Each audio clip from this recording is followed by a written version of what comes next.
Hey everyone, this is going to be a Seedling speedrun guide for any percent, for anyone that's interested in learning this game.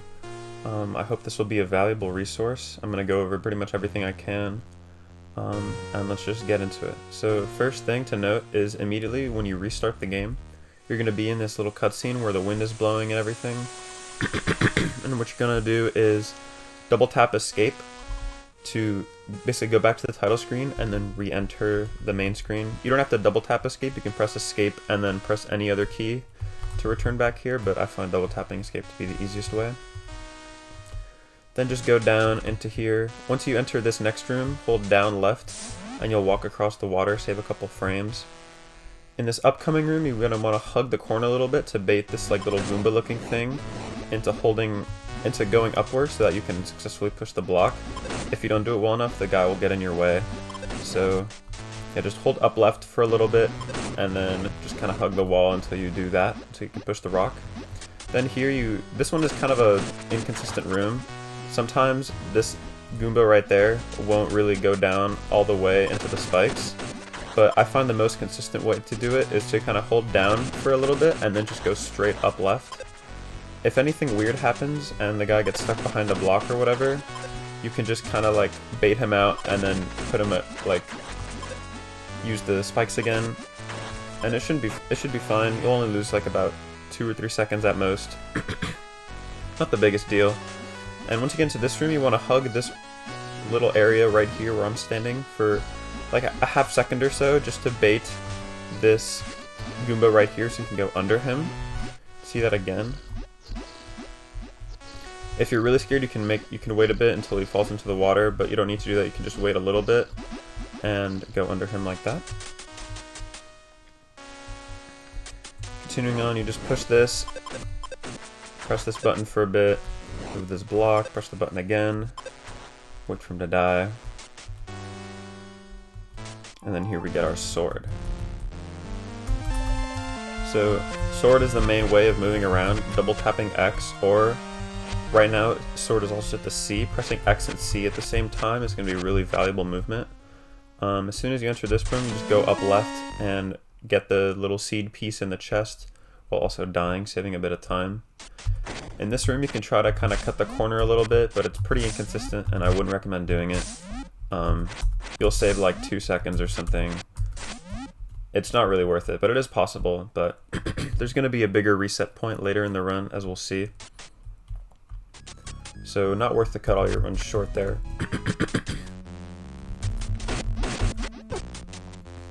So going into this dungeon, pretty simple puzzle first. Just be careful not to accidentally move the rock in any other way. Pretty much any way you move it accidentally into like a corner or something will basically make you have to restart the room.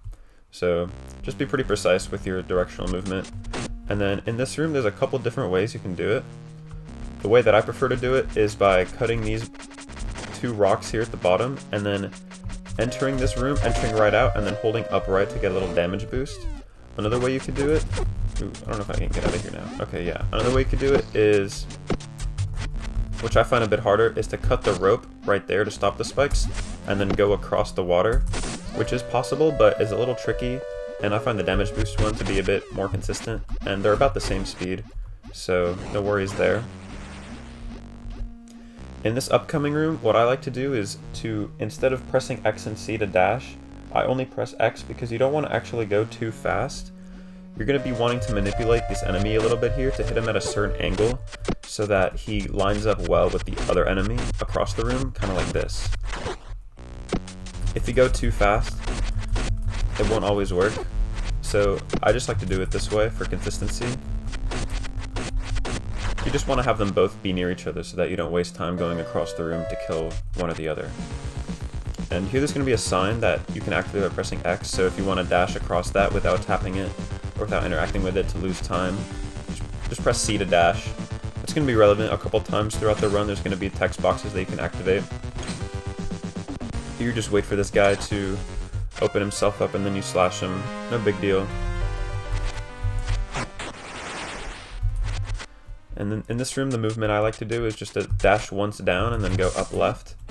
The way the water works in this game is by basically operating on a timer. if you're inside a water tile for more than around 10 frames, you'll drown. And usually when you do this movement, you'll be going diagonal through the water tiles, kind of like there. So you don't want to, you want to be careful on how much you actually go into the water, because if not, you will just drown going really quickly across in ways that you otherwise wouldn't.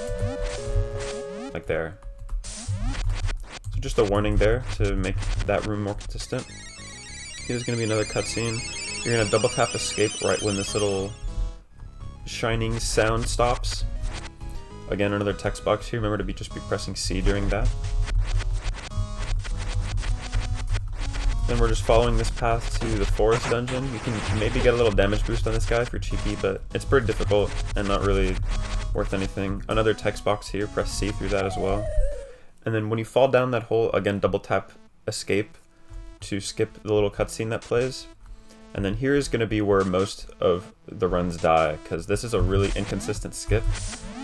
You basically want to abuse the water timer to go all the way across this corner gap. The way I like to do it is just be holding right 100% of the time, and then hold up and mash XC once you kind of line up at the corner well enough. Each attempt will cost you about a second, so you have a little bit of leeway on how many you can miss before it becomes like too much to miss your run. You know, you don't always have to get it first try. I usually go about 5 or 6 tries before giving up. But yeah, that's going to be a big thing to practice, because a lot of runs will end there if you want to consistent at that. So going into this room, immediately when you go up, there's going to be a rock that falls behind you. Double tap XC to skip that cutscene. And then in this boss, we're basically literally just mashing X. Mashing X through the text. C does not go through the text, so just mash X, and you literally just hold up and mash X. It's a pretty simple fight. Here the menuing is going to be kind of important. Once you get through this text, you want to press V to open the inventory, and then down C, and then just mash V again to go through the text there. Once you go through that hole, you want to go on the left, so you spawn here instead of in this tile, just to save a little bit of time. You can damage boost off that guy if you want, not really too important. Then here through this door, through this staircase rather, it's important to not hold it just down left after entering the staircase, because then you'll just go in and out like that.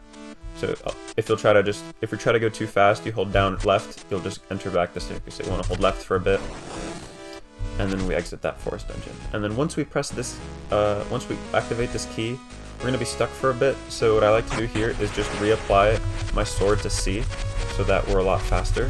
We can double tap, we can mash X and C instead of just one button to improve our speed. That's going to be really important routing throughout the run. And now we're just going up here into the north dungeon. This is another room where the water tiles are going to be important, because you'll probably slip around the water a couple times while you're doing this movement.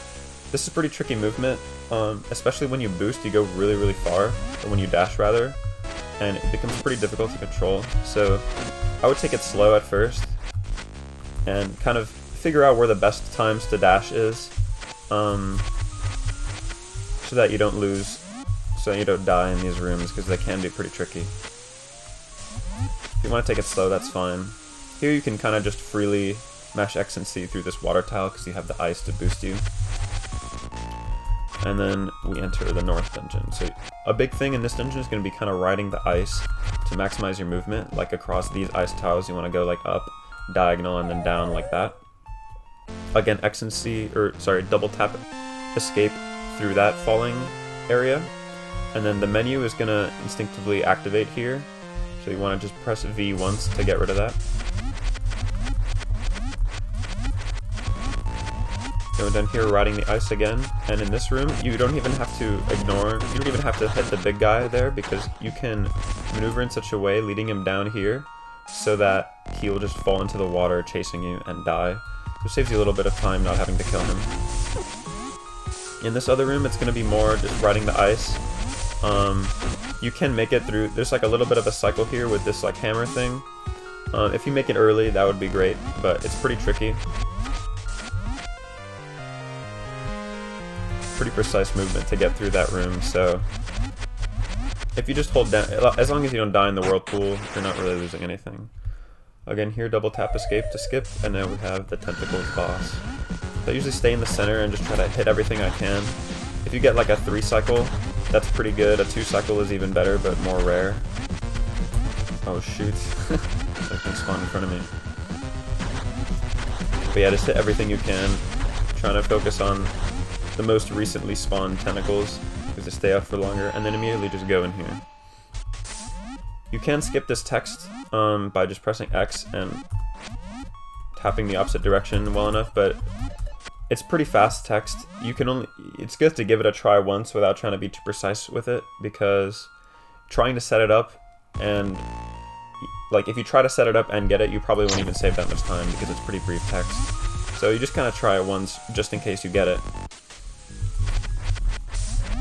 Here we're riding the ice through those areas. And now we enter the castle dungeon, or Laxta. So press this button, and now there's going to be one thing about these chests is that, so if you run into it from the right side, you won't actually get it at all. There's like a bit of a wall there, but through the left side, you actually can just kind of run through it. So there is a bit of a tricky skip you can do here. If you line yourself up here, you can kind of go up left and go through the chest. I didn't get it there, but it's worth practicing that. It saves about 4 or 5 seconds, if I recall, than having to press escape again to, you know, warp it back at the start of the room. But it is kind of inconsistent, so I'd recommend practicing that. That's going to be especially useful in 100% because there's a lot of chests there, obviously. So yeah, here, just break the rope, double tap escape to skip the cutscene, and now we're setting our C back to fire and maneuvering these blocks around. Being able to hit the first one diagonally like that, it's going to save time just a little bit. Same thing with this one. Sometimes these guys will get in your way and block the boxes from being able to be moved. In that case, you just want to acknowledge when that's happening so that you don't accidentally try to move it when the guys are in your way. Being able to like hit them away with sword or even your fire before you move the box is pretty good.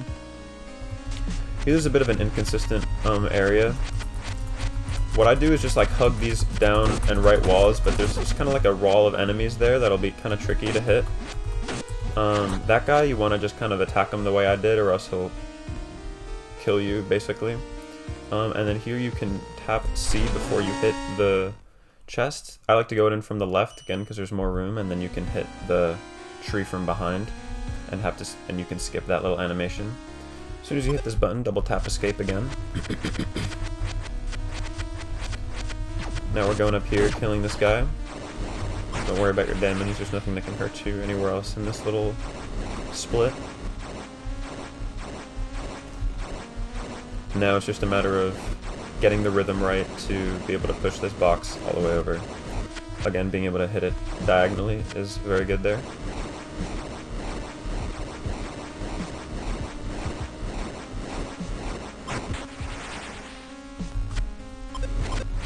Hit that button. Your movement here is going to be kind of important. You'll save a good bit of time not running into any walls or anything. Oops, kind of like that, you know.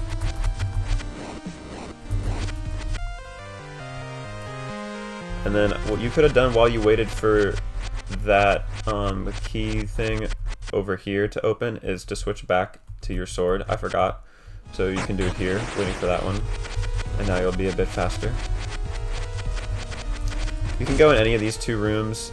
I like to do this one first, just because you don't have to use fire in this room. And here there's going to be a little bit of a pause. There's going to be a section where you pause. Use the pause invincibility to get through this. This is going to be a big thing throughout the run.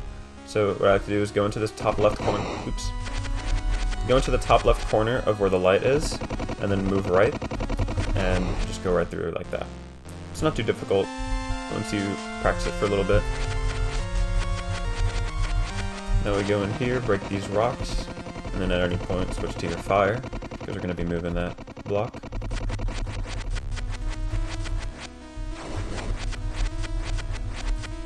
And then here you also really want to hit this one diagonally to save a lot of time. It's pretty easy if you just do it and then kind of walk downward. Should be pretty consistent there. Sometimes the diagonal things can be a little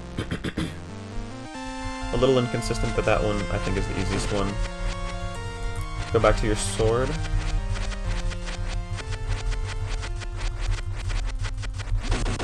And now we're just going up here, pressing that button. There is a lot of potential to take damage in this area with all the enemies everywhere. If you take a bit of damage, like if you're at 1 or 2 health, and you're not confident that you can make it, you can just double tap escape and you can start from the other room where we were. It doesn't really lose any time. It's about the same speed, but if you don't want to do that and you're going from up here, you can also kind of move left and right to usually avoid his bullets, but I guess I failed it there. It is what it is. It works a lot of the time. You can see me do it in some of my runs. Maybe I just forgot the timing or something.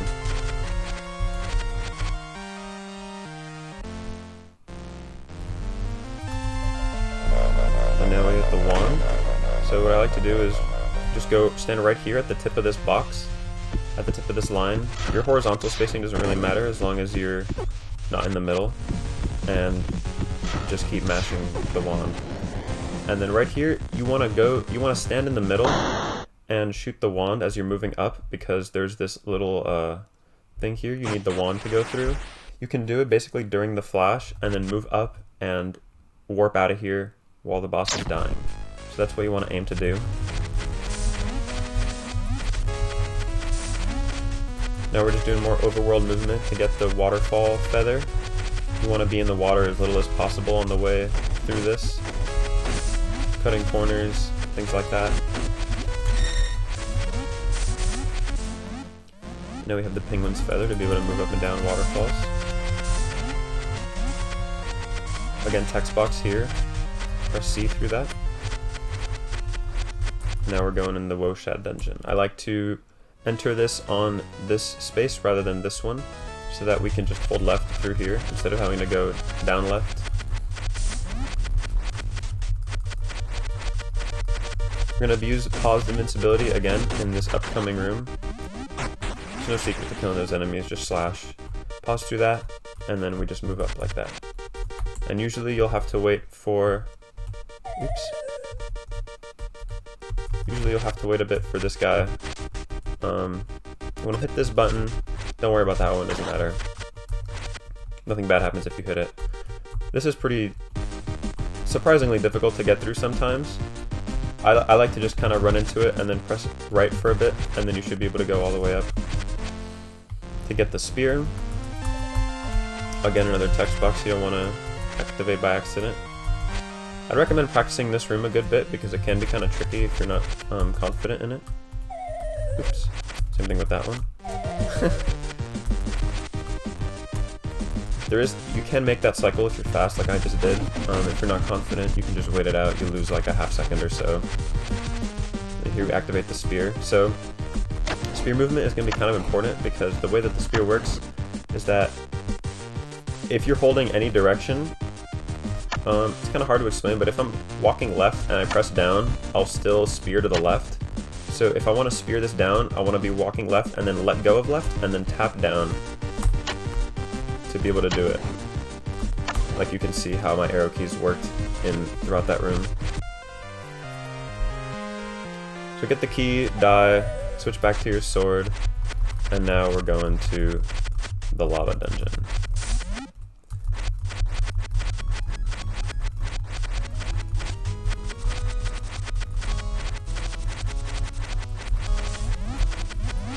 So just following along this path. Here there's going to be some menuing that's pretty important. Switch to your sword, and then back to your spear. Double tap escape through both of these falling sequences. Hit those guys, and now the next room is arguably one of, if not the hardest room in the game to navigate. You're going to be abusing pause invincibility to get through this little hammer thing. And then you're going to be killing those guys. And it can be pretty tricky because those little lava enemies can be hit by these lava spike things. in which case they'll be invincible for a brief moment of time and you won't be able to spear them. That's why when I walk through that room, I like to pause so that they don't like move, because the enemies completely pause when you pause. So I pause until they're out of the picture, and then I can unpause once the lava spikes are gone. So I'll reset this room again. Sometimes this lava enemy will start running at you if you're too far up and left. Oops. In that case, you just go a little something like that. Being confident with your spear movement is really important for that room, so that you can easily kill those guys. We get the dark shield, and now we're just doing more pausing through this little area.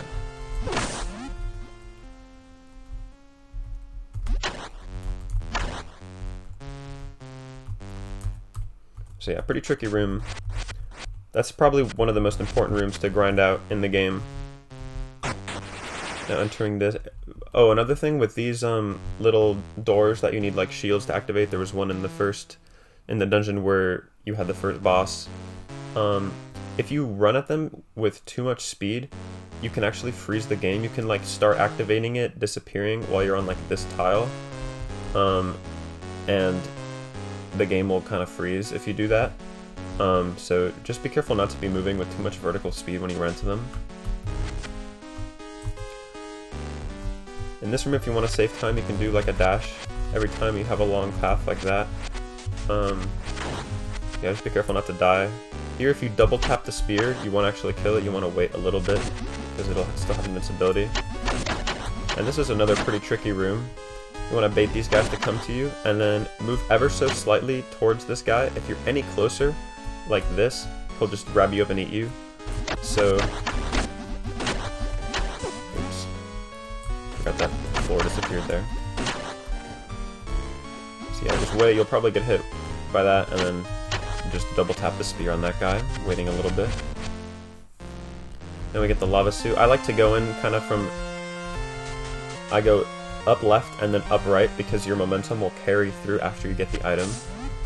So yeah, we're just kind of moving through these, avoiding the lava tiles. These guys can kill you sometimes, like sometimes they'll be a little inconsistent, and instead of eating you over the gap, you'll actually just like fall.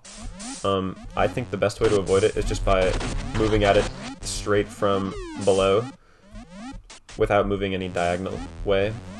Now entering the lava boss, this boss is a bit tricky because he's supposed to die in 3 hits. Double tap escape through 2 cutscenes there, and basically he's gonna send out these fireballs at you as well as these 2 enemies, and you want to hit them back and then also hit him with your sword or your spear. But you can actually one-cycle him if you go precise enough from the side. I didn't get it there, but something like that. Like that.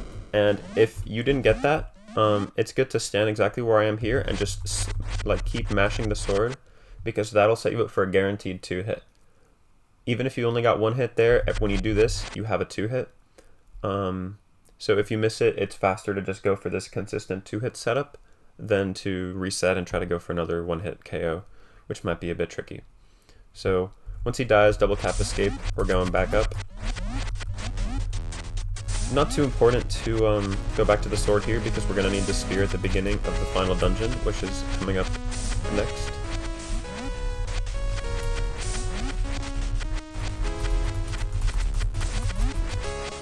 So immediately when you enter here, hit this thing with your spear, and going up. And now there's some enemies that are going to move in a bit of a tricky way, at least if you want to kill them pretty quickly.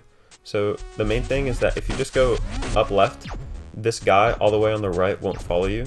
So you want to go up for a little bit and then start going up left, and then try to rotate your spear hits to hit everything at a roughly equal pace. It's a bit tricky, and the enemies can move a little bit inconsistently.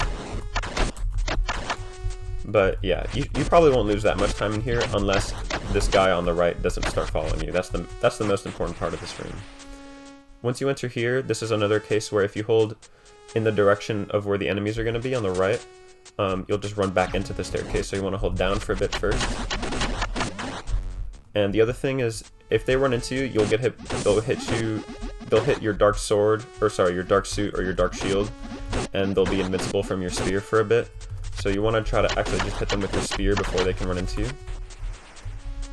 While that's getting out of there, you go back to your sword. And up next are probably some of the trickiest movement rooms in the game, because you can fall all the way down and die. What I like to do, there's different cycles you can make here. I have a video of the fastest possible cycle elsewhere on this channel, but what I like to do is the one I just did there. You go into that bottom little safe space, then once the laser is done, you can move up. Another thing that you can do is the lasers actually are completely invincible, or you're completely invincible from the lasers while you're pausing, and you can see when they activate based on the eyes of these little like statue things. So you can do that to make it through here, but I find that to be a little trickier, a little too difficult for what it's worth. I like to just go the intended route over here and then make it through there. This is another cycle room. What I like to do is just kind of go like this. Take it slow if you have to. And then here the movement is a little tricky. You want to, if you go too far up left, you can die. So I like to just like mash left and then tap up once. And then ideally you make it on the cycle like that. But of course this is the last room of the game, especially if you're on good pace, it's going to be, or last dungeon of the game rather. If you're on good pace, it's going to be scary, so do whatever is most comfortable. And here it's going to be a bit tricky because there's a little lamp behind this guy that you want to hit with your sword, and sometimes it's a little inconsistent. I like to just kind of go in the corner and slash like that. Sometimes you'll still die. It's a little weird. I think if you're going at it with enough speed, you should most of the time be fine, but sometimes things happen. And then enter this room, hold down right, and just mash your way through here. Your movement is going to be a little differently with the ghost spear because your physics change a little bit for some reason. And then here, just like in the lava dungeon, these guys are going to be kind of inconsistent, except the stakes are a lot higher now. So what I like to do is, again, just go at them from a very neutral speed, or a very like steady speed at a very straight angle. And you want to be fast with it, so you go through the first two. Yeah, sometimes that'll just happen, but that's okay. If it happens once, it happens many times in a row. So you go through the first two, and then you wait for the lasers, and then you go through the next one. Still haven't found a way to make that 100% consistent, but that's what you're supposed to do. And here, if you want to be cheeky, while you pause your way through this hammer, you switch to your fire wand, which you now have. Just skip through that. And then now, as you're falling, this one is too fast to be faster to skip with escape, so we just go back to our ghost spear. Head through that, make sure not to tap on this sign like I've done before. And now this is going to be the final boss of the game, the owl.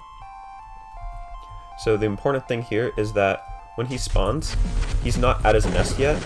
So what you can do is make it to him quick enough. It's a little tricky. Make it to him quick enough and then slice him into the lava. That's how you damage him, is you wait for him to be moving and then you hit him into the lava. So you can do that at the very beginning of the room. That's like the fastest way that I found to do it.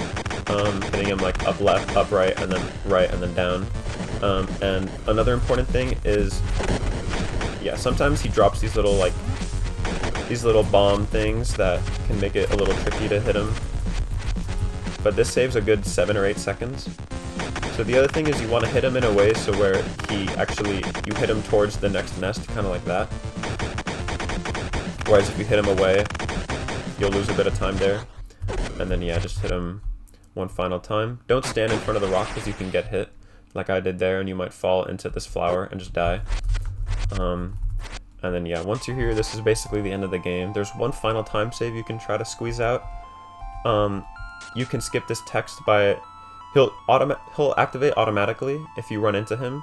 So it's way harder and more precise than every other tech skip in the game. But if you move into him and press X and retreat, you might be able to skip it. If you're a few seconds off your PB and you need this to save time, it's worth going for at least once. But otherwise, you just go ahead and mash your way through the text. And now that is the end of the game. Time will stop as soon as the seed spawns, and this will be the little outro cutscene, which isn't part of the run. But yeah, that's the end of the guide. I hope I went through everything. Hopefully it was easy to follow. If you have any questions, you can leave them in the comments or whatever. And yeah, enjoy running.